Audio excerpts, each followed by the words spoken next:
नमस्कार साथियों। महाराष्ट्र झारखंड के 2024 का विधानसभा चुनाव खत्म हो गया है और कल शाम से ही आपने एग्जिट पोल देखा है। कुछ एग्जिट पोल जो है वो भारतीय जनता पार्टी के गठबंधन को दोनों राज्यों में सत्ता पर काबिज होते हुए दिखा रहे हैं, तो कुछ एग्जिट पोल इंडिया गठबंधन को दोनों राज्यों में सत्ता पर काबिज होते हुए दिखा रहे हैं। इसी बीच बहुत सारे लोगों ने मुझे पर्सनली कॉल किया, व्हाट्सएप पर मैसेज किया और जानने समझने की कोशिश की कि ऑल इंडिया मजलिस इत्तेहादुल मुस्लिमीन जो इन दोनों राज्यों में चुनाव लड़ रही है, उनकी कितनी सीटें आने की संभावना है।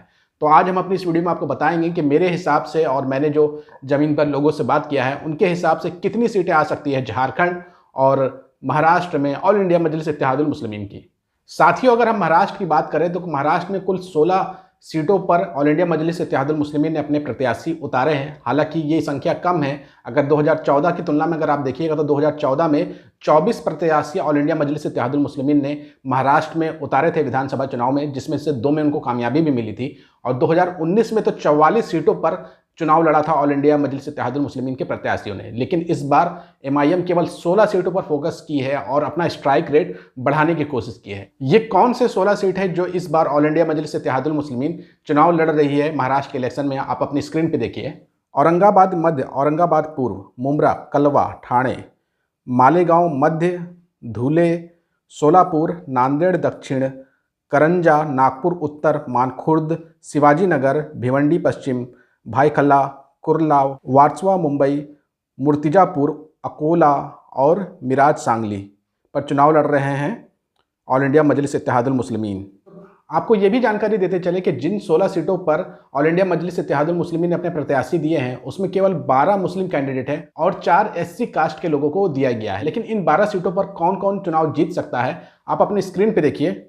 अगर हम धुले शहर के फारूक शाह अनवर की बात करें तो बहुत ज़्यादा इनकी स्थिति मजबूत दिख रही है और ये चुनाव जीत सकते हैं। मालेगांव मध्य में मुफ्ती इस्माइल कासमी पिछले बार भी चुनाव जीते थे, इस बार भी चुनाव जीत जाएंगे। यानी कि धुले और मालेगांव में पिछले बार भी एमआईएम का विधायक था और दोनों की स्थिति बहुत मजबूत मानी जा रही है। धुले और मालेगांव रिटर्न हो रही है, ऑल इंडिया मजलिस इत्तेहादुल मुस्लिमीन ये सीट रिटर्न कर रही है। इसके अलावा अगर हम बात करें एक और सीट पर उम्मीद दिख रही है तो वो सीट है सोलापुर की, जहाँ से फारूक साबदी चुनाव लड़ रहे हैं। इनकी भी जीतने की संभावना बहुत ज़्यादा है और हो सकता है कि तीसरी सीट ये हो सोलापुर की, जहां से ऑल इंडिया मजलिस इत्तेहादुल मुस्लिमीन का प्रत्याशी जीते। लेकिन अब आप सोच रहे होंगे कि इम्तियाज़ जलील और वारिस पठान का क्या होगा, तो मैं आपको बता दूं कि इम्तियाज़ जलील जिस सीट से चुनाव लड़ रहे हैं वहां पर लड़ाई काफ़ी कांटे की हो गई है, क्योंकि दूसरे साइड जो उनके अपोनेंट है जिनसे उनकी कड़ी टक्कर होने वाली है वो डॉक्टर गफ्फार कादरी हैं और डॉक्टर गफ्फार कादरी को इंडिया अलायंस का समर्थन मिल गया है। तो डॉक्टर गफ्फार कादरी पहले भी वहां से चुनाव लड़ चुके हैं, पहले एमआईएम की सीट पर ही चुनाव लड़ते थे, लेकिन इस बार वो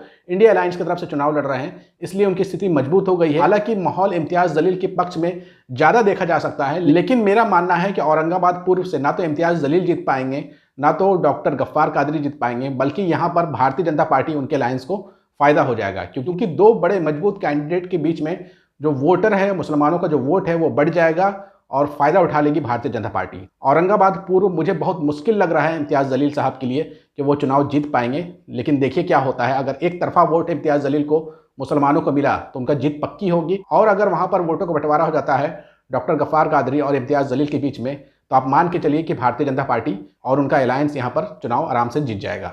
इसके अलावा हम बात कर ले भिवंडी की, जहाँ से वारिस पठान चुनाव लड़ रहे हैं, तो वहाँ पर भी लड़ाई कांटे की है। भिवंडी में टक्कर है वारिस पठान और रईस शेख के बीच में, लेकिन भिवंडी का एक रिवाज रहा है कि हर 5 साल में ये अपने प्रत्याशी को बदल देते हैं। अगर 2014 का इतिहास उठाकर देखा जाए तो 2014 में यही भिवंडी सीट शिवसेना ने जीती थी। 2019 में समाजवादी पार्टी ने ये सीट जीती है जो कि इंडिया अलायंस का हिस्सा है, और हो सकता है इस बार वारिस पठान ये सीट जीत जाए। भिवंडी की सीट से उम्मीद लग रही है कि वारिस पठान ये सीट निकाल सकते हैं। अब ये कुल 4 सीटें लग रही है कि ऑल इंडिया मजलिस इत्तेहादुल मुस्लिमीन चुनाव जीत जाए, और 5वां सीट होगा औरंगाबाद का। हालांकि औरंगाबाद में संभावना बहुत कम है। अब हम बात कर लेते हैं दूसरे राज्य झारखंड की। तो झारखंड में ऑल इंडिया मजलिस इत्तेहादुल मुस्लिमीन का कोई भी प्रत्याशी जीतता हुआ नहीं दिख रहा है। बहुत मुश्किल है कि शायद वो एक आध सीट जीत जाए, लेकिन मैं किसी भी एक ऐसे सीट के बारे में नहीं कह सकता हूं कि जो झारखंड में ऑल इंडिया मजलिस इत्तेहादुल मुस्लिमीन चुनाव जीतते हुए दिखे। इसके अलावा उत्तर प्रदेश के मीरपुर से भी खबर आ रही थी कि ऑल इंडिया मजलिस इत्तेहादुल मुस्लिमीन वहां पर जो उपचुनाव हो रहा है वो जीत सकती है, लेकिन मेरा मानना है कि उत्तर प्रदेश में भी ऑल इंडिया मजलिस इत्तेहादुल मुस्लिमीन का कोई खाता नहीं खुलेगा, झारखंड में भी नहीं खुलेगा।